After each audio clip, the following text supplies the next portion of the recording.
are in Statesville, North Carolina, and I'm standing in front of Fort Dobbs right here. It's actually a recreation of Fort Dobbs. The original fort has been gone for a long time. It was rebuilt and it was finished on September 21st, 2019. I'm filming this in September of 2020. So right now it's about a year old. I used to come here as a kid for Cub Scout day camp, but at the time all there was a big hole in the ground. And we were told there was a fort here, but we had never seen it. The reason I'm here is it is a real fort, or at least the real fort was. It was a real fort that was used during the French and Indian War. There were other skirmishes that were involved as well, but the French and Indian War, which is also known as the 7 Years' War, is what you're learning about in class and things that you might be familiar with. This is really the war that created the tension between England and the colonies, because England helped beat France and their native allies in that war. And because of that, it was expensive, and they basically told the colonists, hey, we beat the French for you. You're welcome. It was expensive, and now you have to pay us back with all these different taxes and all kinds of things that are going to get the colonists really frustrated. But I don't want to talk too much about that. I want to talk about Fort Dobbs itself and what happened here, okay? If you're from here, if you're my student, and you've probably been here before. Like I said, I came here for Cub Scout day camp when I was a kid. You've probably been here for field trips or whatever. But you may not really know the background and that it really was a part of the French and Indian War. It's named after Arthur Dobbs. And so Arthur Dobbs was a Scottish-born but British royal governor of North Carolina. And he was one of the most influential people, of course, in getting it built to make sure that it was something that could be guarded. And he wanted it to be a defensive fort that was going to guard against Native Americans that were attacking, because Native Americans really eventually became allied with the French. Now, originally, the Cherokee, which was one of the groups here, was allies with the British, but that changed when the British attacked at Fort Duquesne and killed up to 40 Native Americans, specifically Cherokee. So that really changed, and that's one of the reasons they wanted it to be a defensive fort. So Dobbs stated in a letter on August 24th, 1755, to the Board of Trade that the fort was needed. He said, quote, "To assist the back settlers and to be a retreat to them.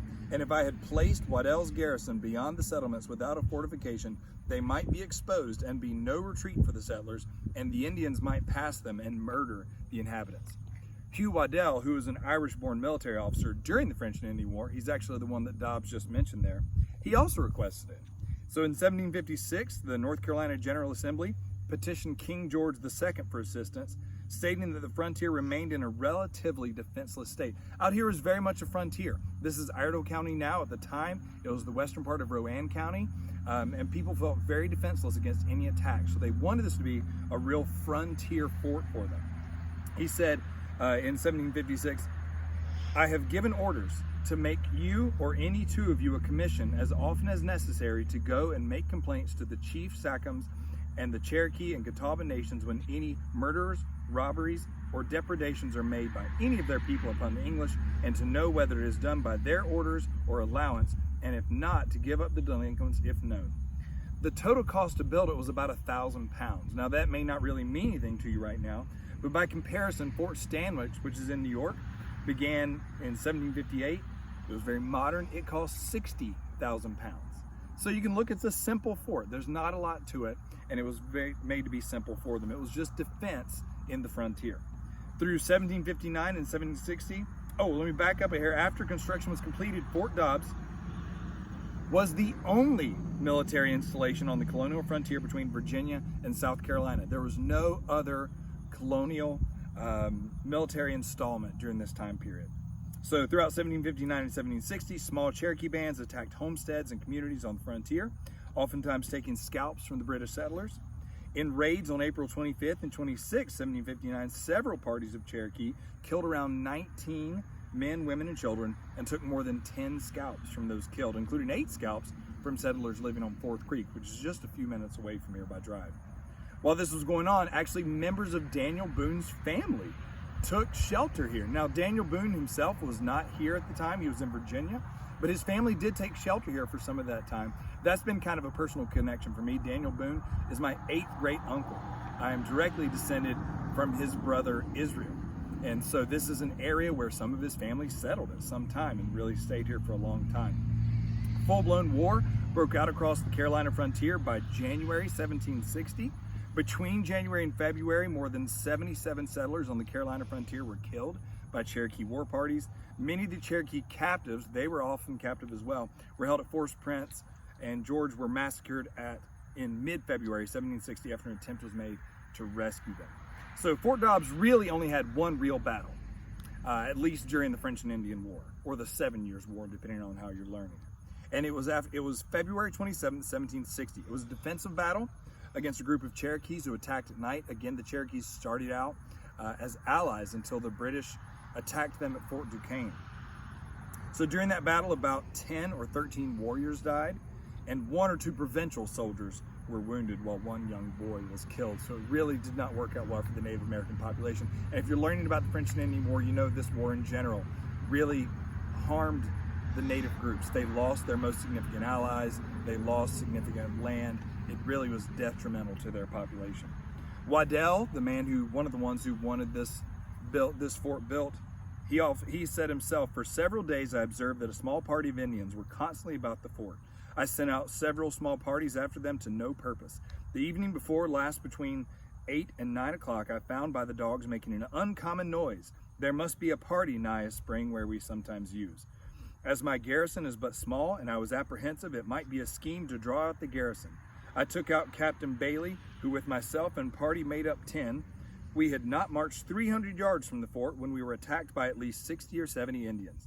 I had given my party orders not to fire until I gave the word, which they punctually observed. We received the Indians' fire. When I perceived that they had almost all fired, I ordered my party to fire, which we had not further than 12 steps, each loaded with a bullet and 7 buckshot. They had nothing to cover them up as they were advancing, either to tomahawk or make us prisoners. They found the fire very hot from so small a number, which a good deal confused them. I then ordered my party to retreat, as I found the instant our skirmish began another party had attacked the fort. Upon our reinforcing the garrisons, the Indians were soon repulsed with, I am sure, a considerable loss. From what I myself saw, as well as those I can confide in, they could have not less than 10 or 12 killed or wounded, and I believe they had taken 6 of my horses to carry off their wounded. On my side I had 2 men wounded, of whom I am afraid will die as he is scalped. The other is in a way of recovery, and 1 boy killed near the fort, whom they durst not advance to scalp. I expected they would have paid me another visit last night, as they attack all fortifications by night, but they did not like their reception." The next year, in 1761, North Carolina troops had delay after delay. In the meantime, approximately 15 Cherokee towns of between 350 and 600 inhabitants were destroyed. The campaign against the Cherokees displaced approximately 5,000 tribe members and permanently pushed the tribe's zone of control west across the Appalachian Mountains. Many of you know that today that's where the Cherokee Reservation is. Chances are you know it far more as a place, if you live in this area, for a child's field trip or even a casino that they've built. It's the only place you can legally gamble in a casino in North Carolina. After the French and Indian War, also known as the 7 Years' War, and after hostilities between the Provincials and Cherokees ended with the rolling back of Cherokee boundaries in western North Carolina, the fort quickly became obsolete. It did not last very long in warfare. On March 7, 1764, the North Carolina General Assembly's Committee on Public Claims recommended to Governor Dobbs that stores and supplies be removed. It was expensive, and they thought they could save some money if they just got everything out and got everyone out. And so then by 1766, the fort was formally abandoned. It was really never seen again, at least not significantly, until archaeologists dug it in 1847. In 1909, local residents established the Fort Dobbs chapter of the Daughters of the American Revolution, and by 2006, archaeologists and historical researchers had determined the exact location of it. When I was a kid and I was here, they had the hole there. They thought that was where it was, but they weren't sure until really I was in the beginning of my teaching career. Ultimately, construction was completed, like I mentioned, on September 21st, 2019. Now it's a registered state historic site with several reenactments a year. It's a really great place to come and learn about the war and warfare of the time and see reenactments.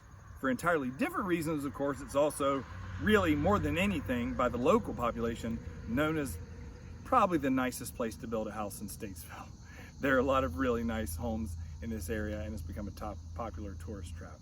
So that's Fort Dobbs. Here it is in Statesville, North Carolina, near Fourth Creek. It's near, just a few minutes away from where Arthur Dobbs himself owned hundreds of thousands of acres.